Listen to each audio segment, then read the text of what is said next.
ఒకసారి జ్ఞాపకం చేసుకుంటే చూడండి, దావీదు పట్టణం నందు నేడు రక్షకుడు మీ కొరకు పుట్టి ఉన్నాడు, ఈయన ప్రభు అయిన క్రీస్తు. ఈయన ఎవరో తెలుసా? అభిషేక్తుడు, రక్షకుడుగా ఈ లోకంలోనికి వచ్చి ఉన్నాడు.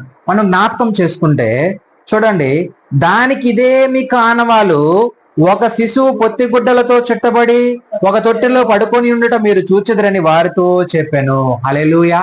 చూడండి, పరలోకం నుంచి దేవదూతలు ఎవరికి వచ్చి వర్తమానం చెప్పిందంటే, ఆ యేసును దర్శించుకునే భాగ్యమును గొర్రెల కాపర్లకు ఇచ్చాడు. హల్లెలూయా. ఈ వర్తమానం ద్వారా వీళ్ళు ఏమయ్యారు? రక్షింపబడ్డారు. వీళ్ళలో ఉన్న భయమును దేవుడు తీసివేశాడు.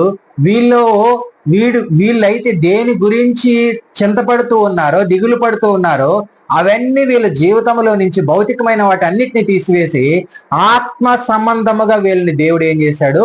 బలపరచుటకు ఆ సువర్తమానమును దేవదూతల ద్వారా గొర్రెల కాపర్ల దగ్గరకు వచ్చింది. అయితే మొట్టమొదట దేవుడిని దర్శించుకునే వారిగా కూడా దేవుడు వీళ్ళకి అంత గొప్ప అవకాశమును తండ్రి వీళ్ళకి దయచేశాడు. హల్లెలూయా. చూడండి, దానికి ఇదే మీకు ఆనవాళ్ళు, ఒక శిశువు పొత్తిగుడ్డలతో చుట్టబడి ఒక తొట్టిలో పడుకొని ఉండటం మీరు చూచెదురు అని చెప్తూ ఉన్నాడు. హల్లెలూయా.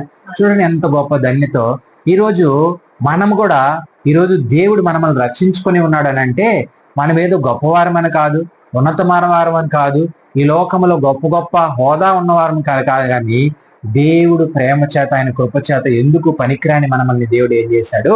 పనికొచ్చే పాత్రగా ఉంచుకున్నట్టు కొరకు మహా సంతోషకరమైన సువర్తమానం మనం కూడా తెలుసుకొని ఈరోజు ఆయన సత్యమైన మార్గంలో మనం కూడా ఏం చేస్తూ ఉన్నాము? ముందుకు వెళ్తూ ఉన్నాం. హల్లెలూయా. చూడండి, వెంటనే పరలోక సైన్య సమూహము ఆ దూతతో కూడా నుండి చూడండి, సర్వోన్నతమైన స్థలములలో మహిమయు ఆయనకి ఇష్టలైన మనుషులకు భూమి మీద సమాధానము కలుగును గాకనని దేవునికి స్తోత్రం చేయుచు ఉండెను. హల్లెలూయా. వెంటనే పరలోక సైన్య సమూహం ఏమైందంట? ఆ దూతతో కూడి నుండి సర్వోన్నతమైన స్థలములలో ఏం చేయలేదు? దేవునికి మహిమయు ఆయనకి ఇష్టలైన భూమి మీద సమాధానము కలుగును గాకనని దేవునికి స్తోత్రము చేయుచు ఉండెను. హల్లెలూయా. హల్లెలూయా. మనం జ్ఞాపకం చేసుకుంటే ఇక్కడ మనము ఏం తెలుసుకున్నామో తెలుసు, ఈరోజు దేవుని దూతలు గొర్రెల కాపర్ల దగ్గరికి వచ్చాయి. అదే విధముగా వాళ్ళు భయపడ్డారు.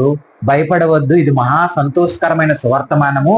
సంతోషకరమైన సువర్తమానం అని అంటే మనం జ్ఞాపకం చేసుకోవాల్సింది ఏంటంటే, చూడండి, మనలో ఎప్పుడు సంతోషం వస్తుంది చెప్పండి?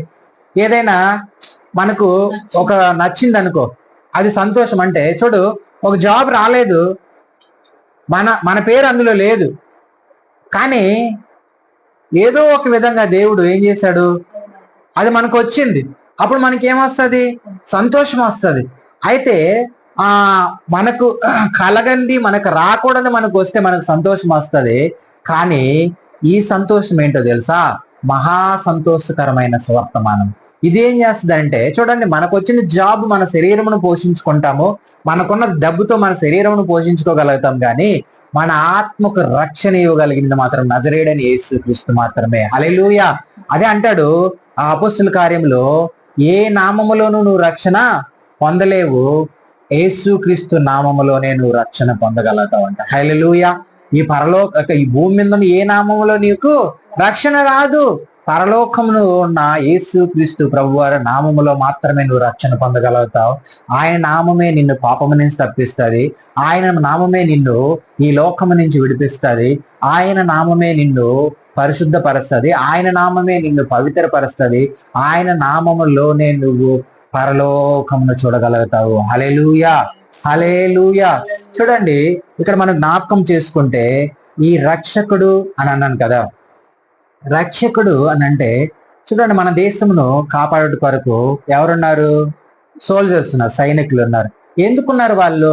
మన దేశంలోనికి ఉగ్రవాదులు రాకుండా, ఇతర దేశంలో ఉన్నవారు మన దేశంలో చొరబడకుండా వాళ్ళు ఏం చేస్తూ ఉంటారంటే, మన దేశం సరిహద్దుల్లో వాళ్ళు ఏం చేస్తుంటారు? కాపలా కాస్తూ ఉంటారు. హల్లెలూయా.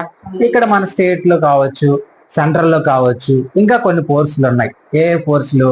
ఎయిర్ ఫోర్స్ అని, అదే విధంగా నేవీ ఫోర్స్ అని, ఇంకా పోలీస్ ప్రొడక్షన్స్ మన మన మన ప్రాంతాల్లో మన పట్టణాల్లో, మన విలేజెస్ లో ఉంటారు. వీళ్ళందరూ ఎందుకనంటే వాళ్ళు ఉగ్రవాదులు లోపలికి రాకుండా ఉండటకు, ఇక్కడ ప్రజలకి వాళ్ళని కాపాడుట కొరకు వాళ్ళు ఉన్నారు. అయితే వీళ్ళందరూ ఏం చేస్తారనంటే మనల్ని కాపాడగలుగుతారేమో కానీ ఒకరి దగ్గర నుంచి, కానీ మనకు రక్షణ భాగ్యమును మాత్రం ఇవ్వగలిగింది ఎవరనంటే యేసు క్రీస్తు ప్రభువారు మాత్రమే. హల్లెలూయా.